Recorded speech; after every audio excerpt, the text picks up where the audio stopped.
नमस्कार विद्यार्थियों, वेद व्यास क्लासेस में आपका स्वागत है। आज हम लहरों के राजहंस नाटक के बारे में वस्तुनिष्ठ प्रश्न पढ़ेंगे। आरपीएससी सेकंड ग्रेड में लहरों के राजहंस नाटक आता है। वीडियो स्टार्ट करते हैं। लहरों के राजहंस में कितने अंक हैं? 3 अंक हैं। लहरों के राजहंस किस विधा की रचना है? नाटक है। तीसरा प्रश्न, लहरों के राजहंस के लेखक कौन हैं? मोहन राकेश हैं।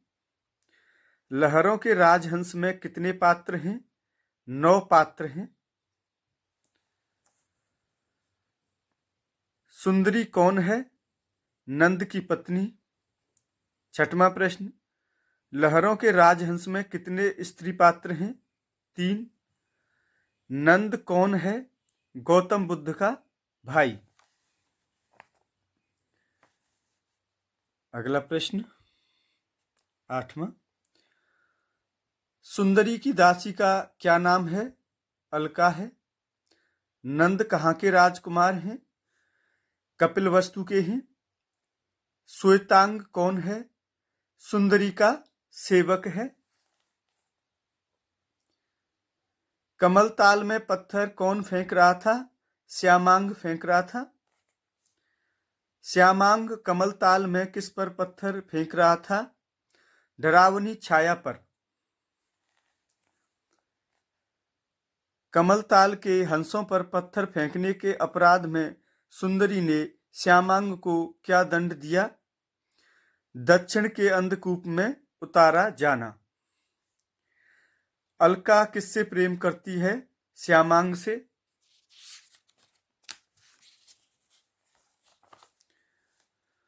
पंद्रहवां प्रश्न देखिए, सुंदरी ने किसका आयोजन किया था? कामोत्सव का। सुंदरी ने कामोत्सव का आयोजन कहाँ किया था? उद्यान में किया था।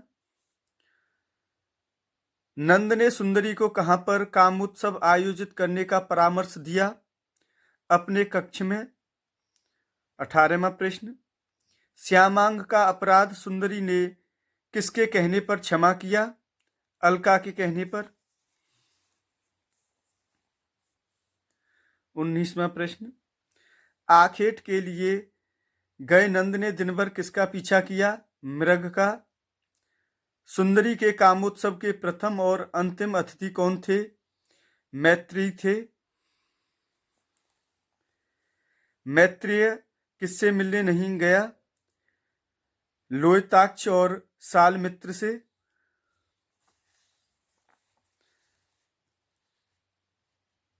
22वां प्रश्न, देवी यशोधरा ने राजमहल छोड़कर कहाँ जाने का निश्चय किया?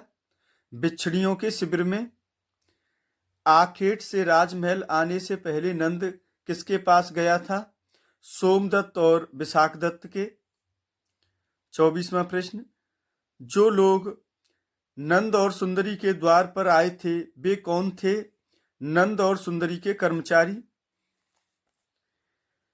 नंद के भवन के बाहर जो लोग एकत्र थे उनमें कौन नहीं था? अग्निवर्मा। श्यामांग को अंधकूप में किसका अभाव खटक रहा था? पानी का। सुंदरी ने श्यामांग को अंधकूप से निकालकर कहाँ रखने का आदेश दिया? सेवकों के निवास में।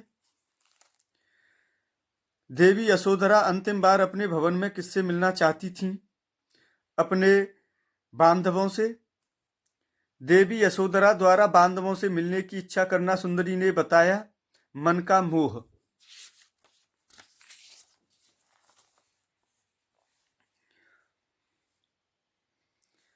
सुंदरी ने जागने के बाद नंद से पहला वाक्य क्या कहा?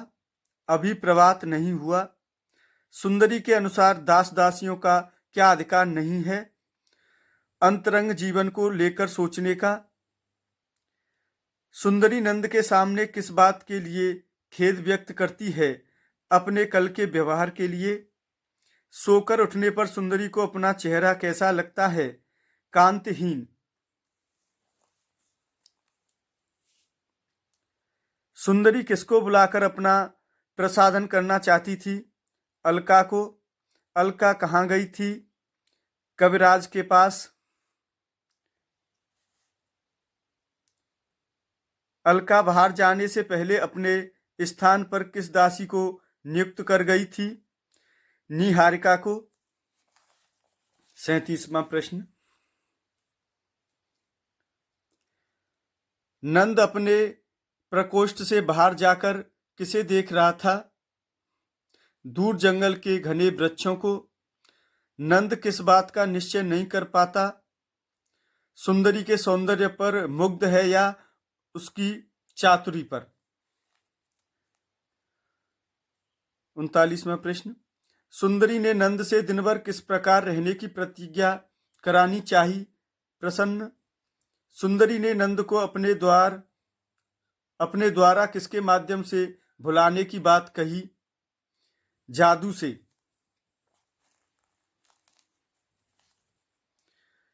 सुंदरी नंद को किस बात का दंड देती है?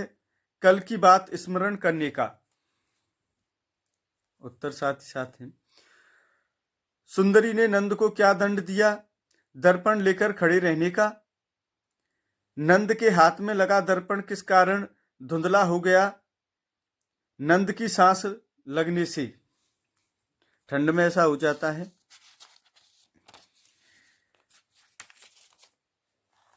आगे देखिए 44वां प्रश्न है।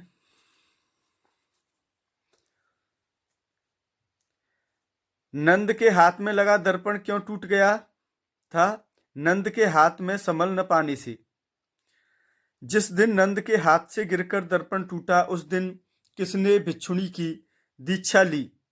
देवी यशोधरा ने। नंद के द्वार पर भिक्षा लेने कौन आया था? गौतम बुद्ध। अलका नंद के कहाँ जाने की संभावना प्रकट करती है? आखेट पर। अलका किसके साथ नंद के आखेट पर निकलने की आशंका प्रकट करती है? आर्य मैत्रेय के।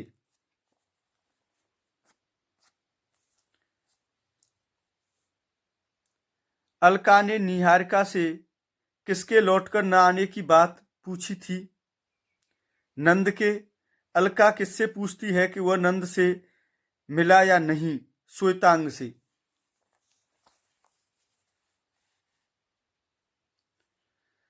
श्वेतांग जब नंद को खोजने भगवान बुद्ध के प्रवचन स्थल पर गया तो क्या स्थिति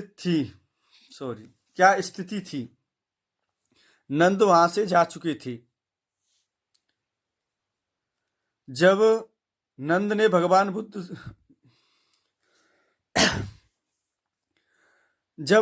भगवान बुद्ध से निवेदन किया कि वे उसका आतिथ्य स्वीकार करें तो भगवान बुद्ध ने क्या किया? अपने पीछे आने को कहा।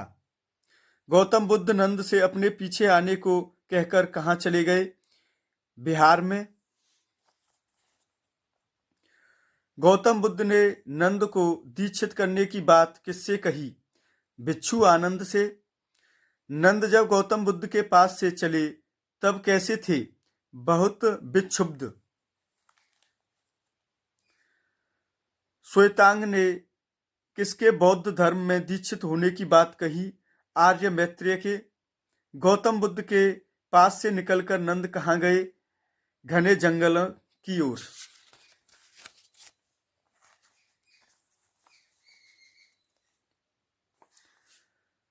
नंद जब महल में लौटा तो उसके साथ कौन था? भिक्षु आनंद। वन में नंद का द्वंद्व किससे हुआ? बाघ से। अलका ने जब महल में लौटते हुए नंद को देखा तो उनका शरीर कैसा था? क्षत विक्षत था। नंद ने सत्य को कितने समय में ग्रहण किया? शीघ्र। भिक्षु आनंद क्या देखना चाहते थे? नंद का निवास। भिक्षु आनंद ने नंद के किस स्थिति में होने की बात कही? बहुत उद्विग्न। केस कटे हुए नंद को सुंदरी ने क्या बताया? कोई दूसरा। लहरों का राजहंस लहरों के राजहंस का नायक कौन है? नंद। विद्यार्थियों, आज के लिए बस इतना ही। सभी विद्यार्थियों के लिए बहुत बहुत धन्यवाद।